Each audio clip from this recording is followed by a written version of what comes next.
Merci Guillaume. Alors on tire les enseignements de ces deux soirées maintenant avec vous deux. Qui a tiré son épingle du jeu? Quel sentiment sur nos candidats? Hélène, c'est vous qui commencez peut-être sur une impression générale.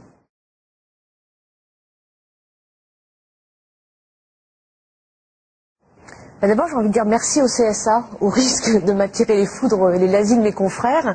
Mais je trouve que c'est quand même grâce à ces règles totalement drastiques établies par le CSA qu'on a eu pendant 2 émissions. Alors heureusement, il n'y avait que 10 candidats et pas 16 comme certaines années. Mais qu'on a eu droit quand même à l'exposé de 10 projets assez différents. Il y en avait qu'on avait beaucoup entendu, Très folklorique. Très folklorique, mais il y en a perdu beaucoup de temps. On s'est emmerdé quand même avec certains noms. Je ne veux pas les citer, mais enfin. On a vécu le pire et le meilleur. On a vécu le pire et le meilleur. J'ai vu qu'elle baillait régulièrement, d'ailleurs. Ah non, j'ai jamais baillé. Pendant cette campagne, on a souvent eu le sentiment d'être au pays des bisounours, c'est clair, avec un sentiment de grande régression intellectuelle. Je trouve que bon, parce que la France, c'est vrai, elle a toujours la nostalgie des révolutions.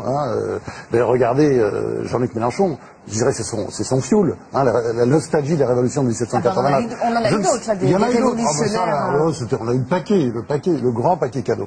Et donc cette France, en fait, que Barre qualifiait d'émeutière, de sondagière, c'est un peu cette France qu'on a eue pendant cette campagne, avec ce que le magazine anglo-saxon que Nicolas Sarkozy n'aime pas vraisemblablement non plus, l'économiste de Londres, qui parlait, il y a une grande couverture qui était le déni, voilà, le déni français ça s'appelait. Et c'est vrai qu'on essaye de pas faire les choses. Alors, moi je trouve que ce qui est intéressant, vous savez, on dit toujours que ces campagnes sont emmerdantes, et là je vais rejoindre Hélène. Bon, il y a vraiment des candidats qu'on aurait pu nous épargner, franchement. Mais cette campagne est on dit ennuyeuse, c'est le grand truc des journalistes. Et en fait non, parce que c'est vrai que ce soit là, de toute façon on vient de passer un moment, un grand moment de télévision, et puis aussi de politique. Et c'est vrai qu'on les a eu souvent pendant les 2 émissions. Moi franchement je pensais que ça allait être la barbe, ces 2 émissions, vraiment la corvée. Et puis en fait c'est vrai que il y a eu d'excellents moments. Alors on regarde un peu point par point si vous le voulez bien. On part de ceux qu'on ne connaissait pas forcément très bien. Les 2 candidats et candidates d'extrême gauche, Nicolas Dupont-Aignan, Jacques Cheminade. Alors une remarque peut-être sur ces candidats-là?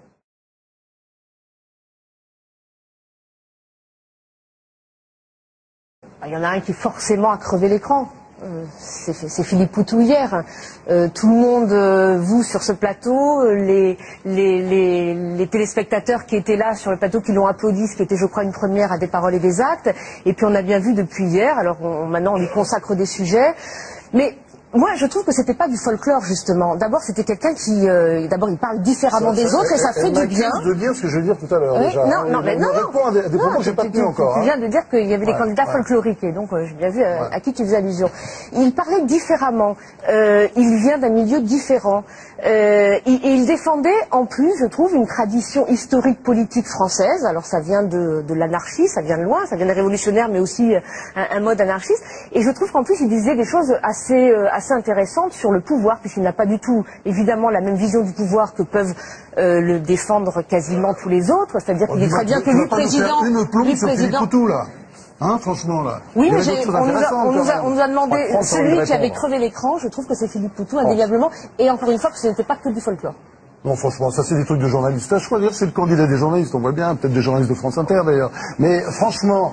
Non mais de France 2 aussi, alors de France 2, et visiblement de tous les gens qui l'ont découvert. Extrêmement sympathique, tous les gens qui l'ont découvert. Totalement babacool, j'ai plein de copains comme ça, d'ailleurs on passe des bonnes soirées, on bouffe des sardines à Marseille. Non mais il défend des choses, mais il connaît absolument rien de ces dossiers. Il confond là, 1,9 milliard, il nous explique que c'est 19 milliards, enfin, il ne sait pas du tout de quoi il parle. C'est absolument incroyable avec le programme le plus dingue, c'est-à-dire on va régler le problème du chômage avec 1 million en embauchant 1 million de fonctionnaires. Non mais c'est des trucs, tout le monde sait que ça ne marche plus. Et d'ailleurs ils s'en foutent. Mais alors on devrait permettre qu'à Nicolas Sarkozy et François Hollande. Mais non, c'est-à-dire on voit très bien.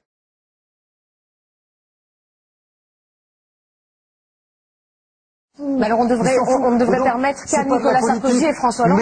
Mais non, c'est-à-dire on voit très bien que les mailles du filet sont un peu larges et au niveau de la sélection ça n'a pas été terrible parce que les autres candidats entre nous, bon, on a entendu Nathalie Arthaud très intéressant, là, c'est un vrai moulin à paroles, enfin moi aussi d'ailleurs dans mon genre, mais franchement ça fait froid dans le dos quand on pense qu'elle est prof d'économie, que nos enfants... Elle a dit qu'elle faisait la distinction. Un dédoublement. Enfin, en tout cas, comme pour les journalistes, son il doit programme, faire preuve d'objectivité. son programme, mais oui je fais preuve d'objectivité, c'est quand même les bronzés font de l'économie, hein, je crois que c'est ça, on peut dire que c'est ça en gros, hein, voilà. Alors je parle pas de, parce qu'on parlait de folklorique, Jacques Cheminade, alors il vit dans sa bulle, très intelligent d'ailleurs, c'est un très étrange personnage, complotiste, il voit le mal partout, très cultivé, beaucoup de citations, mais franchement il sera mieux, bien mieux en première partie de la prochaine tournée de Nicolas Canteloup ou de Laurent Gérard, parce que c'est, voilà, voilà, bon. Personnellement, Après, moi j'ai compris son slogan, pour aller vers demain, il faut commencer aujourd'hui. après Eva Joly.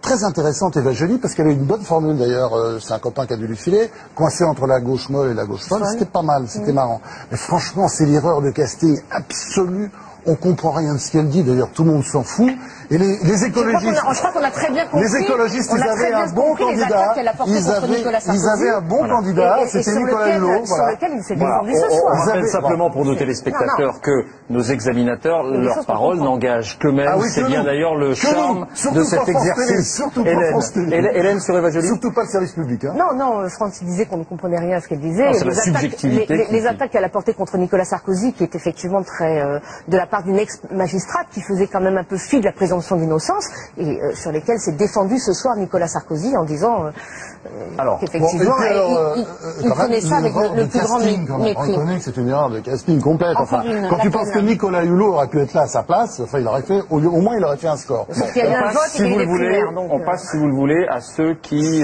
Ah non, il y a Nicolas Dupont-Aignan qu'on a oublié. Oui. Hein, celui-là, vous voyez, on l'a oublié. C'est intéressant d'ailleurs comme cas. Bon, c'est le mini-gaulliste, tout petit, le gaulliste de poche. Au début, ça commençait bien, et à la fin, son espèce de discours absolument incroyable sur le protectionnisme, etc. Et vous avez vu, lui, il a été fini par, enfin, un coup de gourdin par François Langlais, justement, ton héros, enfin mon héros aussi. Mais il a fini, il était complètement dans les cordes. Enfin, c'était vraiment le candidat assommé. Voilà. Hélène, encore un mot, et puis ensuite on parle des candidats. Non, ce qui est intéressant aussi, alors on va parler peut-être.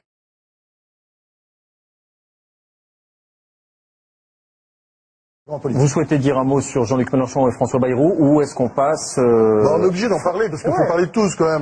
Là, c'est l'attraction totale de cette campagne, c'est le talent. On vient de voir un show absolument incroyable. Je crois, il dit des choses justes. C'est vrai qu'il y a un problème, hein, parce qu'il y a quelque chose, il y a une vraie sincérité, il y a une culture, enfin il y a tout.